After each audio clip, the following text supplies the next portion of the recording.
Señoría, tiene la palabra. Gracias, señor presidente. Buenos días a los valientes que estamos aquí esta mañana y hemos madrugado. Bien, empezamos. Decíamos en la interpelación que la equidad educativa es todo un reto porque está estrechamente vinculada a la idea de igualdad, de justicia, a la garantía de derechos, a la diversidad y a la inclusión educativa. Esta última, la inclusión educativa, aunque vinculada a la educación especial, en la actualidad se relaciona con un enfoque que busca atender las necesidades de aprendizaje de todos los niños y niñas, jóvenes y adultos, con especial énfasis en aquellos que son vulnerables a la exclusión. Echeita aporta una interesante discusión sobre el concepto, analizando los procesos de inclusión educativa desde un enfoque educativo y social. Apunta el autor que la inclusión educativa no es solo un sentimiento de pertenencia y de bienestar emocional y relacional al que se puede llegar desde la periferia de la acción educativa. La inclusión educativa debe entenderse con igual fuerza como la preocupación por un aprendizaje y un rendimiento escolar de calidad y exigente con las capacidades de cada estudiante. Por otra parte, apunta que la vida escolar, en la que todos los alumnos y alumnas deben sentirse incluidos e incluidas, transcurre a través de las actividades de enseñanza y aprendizaje con sus iguales y no al margen de ellas. Importante este punto. En la actualidad, que la inclusión educativa sea una realidad o no depende de múltiples factores. En un estudio de la doctora en Pedagogía Rosa María Rodríguez Izquierdo de la Universidad Pablo Olavide sobre la perspectiva que tienen los directores en Andalucía de la educación inclusiva, estos señalan como dificultades, primero, la burocratización de la Administración y de la política educativa, la escasez de recursos humanos, la falta de tiempo que se deriva del anterior y la evaluación y el currículo. Sobre la primera, la burocratización, se supone que la Administración educativa, la Consejería, ya está trabajando en el tema a raíz de una moción que fue aprobada de Izquierda Unida. Respecto a la segunda, esta moción pretende superar esa dificultad, la escasez de recursos humanos, resultado directo de los recortes en educación. Los presupuestos para la atención a la diversidad en educación se redujeron a la mitad entre 2009 y 2012. Ojo, periodo Zapatero, Mariano Rajoy, ya que el Ministerio de Educación invirtió el 51,1% menos a este apartado, a la atención a la diversidad. Y en conjunto las comunidades autónomas rebajaron sus ayudas en un 8,9%. Andalucía, con un 8% menos, se sitúa en el 10º lugar dentro de la clasificación de las 12 comunidades autónomas que redujeron la dotación presupuestaria para programas educativos de atención a la diversidad. Las políticas dirigidas a construir un sistema educativo más inclusivo se deben abordar a 3 niveles. Un primer nivel, que hace referencia al desarrollo de una planificación educativa de la escolarización para incentivar y favorecer la cohesión sociocultural. Este primer nivel implica una lucha integral contra la segregación y la selección del alumnado, es decir, contra la LOMCE.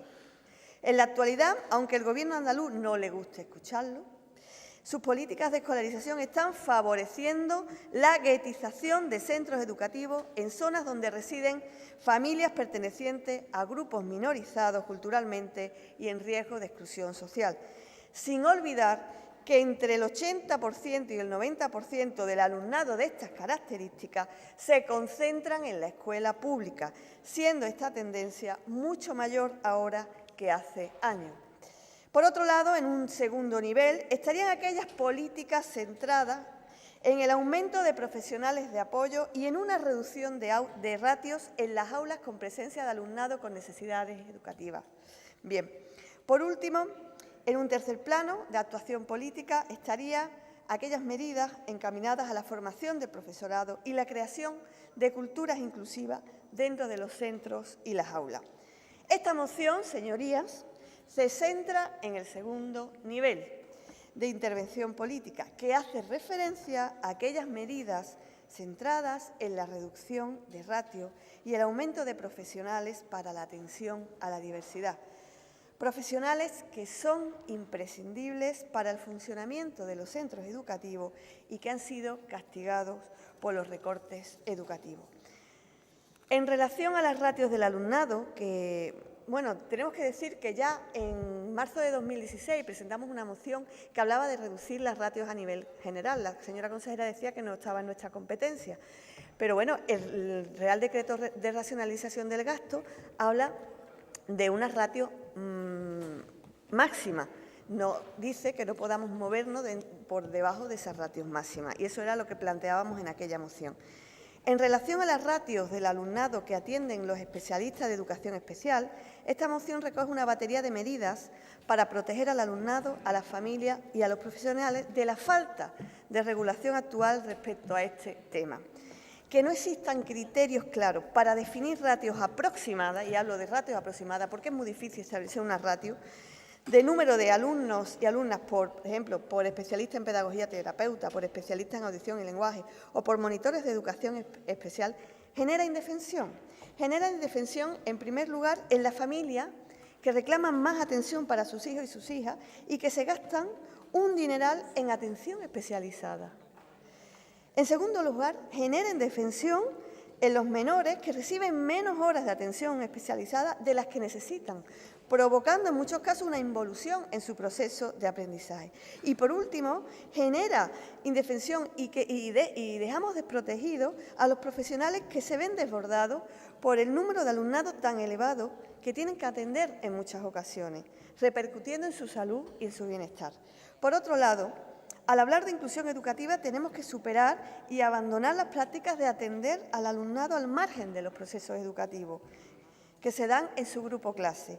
Es fundamental incorporar especialistas de pedagogía, de terapéutica y muchos más especialistas a las aulas ordinarias, recursos a las aulas ordinarias siempre que se pueda.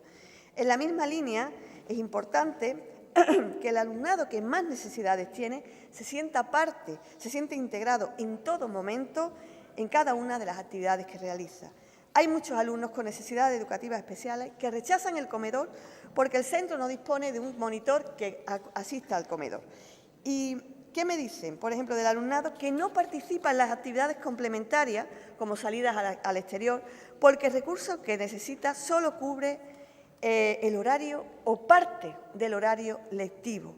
O de las trabajadoras, ¿qué me dicen de esas trabajadoras que acompañan a este alumnado a dichas actividades a costa de su tiempo o de sacrificar sus derechos laborales, porque su contrato no cubre estas actividades? Mención especial merece el alumnado sordo, que sufre directamente las consecuencias de la precariedad laboral que sufren las intérpretes de lengua de signos. En la actualidad, gran parte de este alumnado no tiene cubierto todo el horario escolar, todas las horas de clase. No sabemos en base a qué criterio y bajo el criterio de quién se decide qué aprendizajes no son dignos de aprender por este alumnado. Otro de los problemas del que se hace eco esta moción es el relativo a la falta de recursos de atención a la diversidad al inicio de curso y durante el mismo cuando se producen bajas. Por otro lado, la incorporación de nuevos profesionales al sistema educativo, como fisioterapeuta, las figuras sombras para el alumnado con autismo, enfermero, como ya veremos después, es fundamental para ofrecer una atención integral. Hasta la fecha, estos recursos corren a cuenta de los ahorros de las familias humildes, señorías. Este tema debe empezar ya a ser una línea de estudio y trabajo de esta consejería para evitar este tipo de discriminaciones. La inclusión educativa alcanza y toma más sentido, si cabe, con el alumnado en riesgo de pobreza y exclusión social.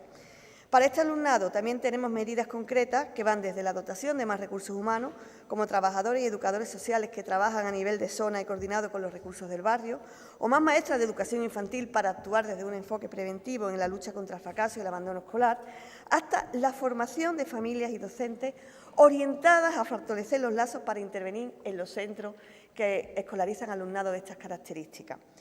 En la interpelación, la señora consejera dijo que no era posible dotar a los centros de todos los recursos que el alumnado necesita, que hay que priorizar, racionalizar el gasto, Racionalizar el gasto es negar unos mínimos de calidad al sistema educativo y esa es una de las peores agresiones contra la vida del ciudadano. Muchas gracias. Gracias, señoría.